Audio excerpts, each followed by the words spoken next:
ரவி மாரி ஒரு நல்ல மனுஷன ரொம்பவும் கஷ்டப்படுத்தி பார்க்காதீங்க.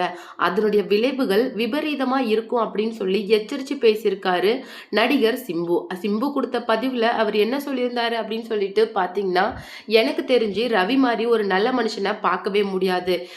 அதாவது தன்னுடைய இந்த 45 வயசுல கூட அவர் மேல எந்த விதமான கெட்ட பழக்கமும் கிடையாது. அது மட்டும் இல்லாம எந்த நடிகைகள் கிட்டயும், ஹீரோயின்ஸ் கிட்டயும் தப்பா மிஸ்பிஹேவ் பண்ணனதும் கிடையாது. அந்த அளவுக்கு இண்டஸ்ட்ரியில அவருக்கு இருக்கிற நேம் வந்து சிலருக்கு தெரியாது.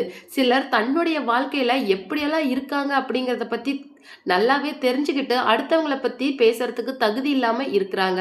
ஆனா அவங்க இன்னைக்கு சமூகத்துல அடுத்தவங்களுக்கு அட்வைஸ் பண்ற அளவுக்கு உயர்ந்த அந்தஸ்துக்கு வந்துட்டோம் அப்படிங்கிற நினைப்புல இருக்காங்க அப்படின்னு சொல்லிட்டு அந்த 3 எழுத்து நடிகைய விமர்சனம் பண்ணி பேசியிருக்காரு. அது மட்டும் இல்லாம வேற என்ன சொல்லியிருக்காரு அப்படிங்கிறத பத்தி தான் நாம இந்த வீடியோல டீட்டெயிலா பார்க்க போறோம்.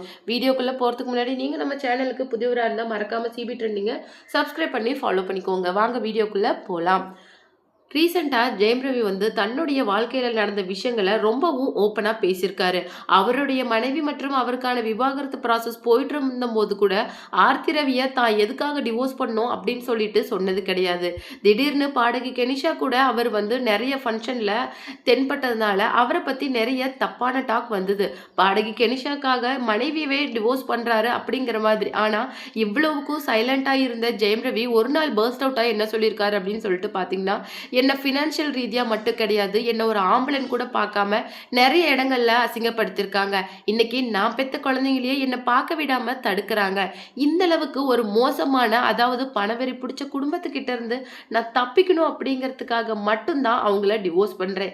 நான் சுவாசிக்கிற காத்து கூட எனக்கு சுதந்திரமா இருக்கு அப்படின்னு சொல்லிட்டு சொல்ல முடியாது. அந்த அளவுக்கு இந்த கம்பெனில படம் பண்ணுனா பண்ணணும், அந்த கம்பெனில படம் பண்ணுனா பண்ணணும். அவங்களுடைய என்ன ஆர்டிஸ்ட் மாதிரி என்ன அவங்களுடைய கம்பெனி ஆர்டிஸ்ட் மாதிரி என்ன ஃபீல் பண்ண வச்சுட்டாங்க. நான் இண்டிபெண்டன்ட்டா ஒரு ஸ்டோரியை செலக்ட் பண்ணக்கூடாது. எந்த ஆட் ஷூட் வேணாலும் நான் ஒத்துக்கணும், கமிட் ஆயிரணும் அப்படின்னு சொல்லிட்டு டார்ச்சர். பணம் மட்டும்தான். அவங்களுடைய எக்ஸ்பென்ஸ்க்காக என்ன ஒரு ஒரு கிரெடிட் கார்டு மாதிரி என்ன யூஸ் பண்ணிக்கிட்டு இருந்தாங்க. அப்படின்னு சொல்லிட்டு ரொம்பவும் எமோஷனலா பிரேக் டவுன் ஆகி பேசியிருந்தாரு. அவருக்கு நிறைய நடிகர், நடிகைகள் ஆதரவா பேசியிருந்தாலும் நடிகர் சிலம்பரசன் என்ன சொல்லியிருக்காரு அப்படின்னு சொல்லிட்டு பார்த்தீங்கன்னா, ரவி மாதிரி ஒரு நல்ல மனுஷனை, அதாவது ஹியூமனிட்டி, கைண்ட்னஸ், அது மட்டும் இல்லாம பெண்கள் கிட்ட தவறா நடக்காதவர், இது வரைக்கும் எந்த கெட்ட பழக்கமும் இல்லாதவர். ஆனா அப்பேற்பட்ட மனுஷனுக்கு இன்னைக்கு நேரி இருக்கிற நிலைமையை பார்க்கும்போது ரொம்பவும் கஷ்டமா இருக்குது. எனக்கு தெரிஞ்சு ரவி மாதிரி ஒரு பர்சனை இண்டஸ்ட்ரியில பார்க்கறது ரொம்பவும் கஷ்டம். அவரு ரொம்பவும் கஷ்டப்பட்டு தன்னுடைய ஃபர்ஸ்ட் ஃபிலிம்ல இருந்து இன்னைக்கு வரைக்கும் இன்னைக்கு உயர்ந்த சொசைட்டில நிக்கிறாருன்னா அதுக்கு முழுக்க முழுக்க காரணம் அவருடைய டிசிப்ளின் மட்டும்தான். அவருடைய டிசிப்ளினை பத்தி நிறைய டைரக்டர்ஸ்க்கு தெரியும். அது மட்டும் இல்லாம இப்போதான் தெரியுது ஏன் தன்னுடைய ஓன் ப்ரொடக்ஷன் கம்பெனிக்கு அவர் இவ்வளோ நாள் படம் பண்ணிட்டு இருந்தாரு அப்படிங்கிற விஷயம். நிறைய பேர் வந்து வெளி டைரக்டர்ஸ் அவர்கிட்ட படம் நிறைய கதைகள் சொன்னாலுமே அவர் ஏத்துக்காததுக்கோட காரணம் எங்களுக்கு இப்பதான் புரியுது.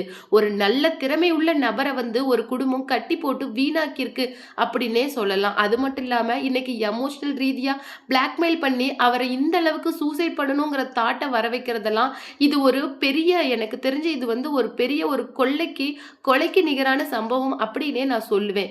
தயவு செய்து ரவியை விட்டுருங்க. ஏன்னா சாது மிரண்டா காடு பொல்லாது அப்படிங்கிற மாதிரி வான் பண்ணி பேசியிருக்காரு சிலம்பரசன்.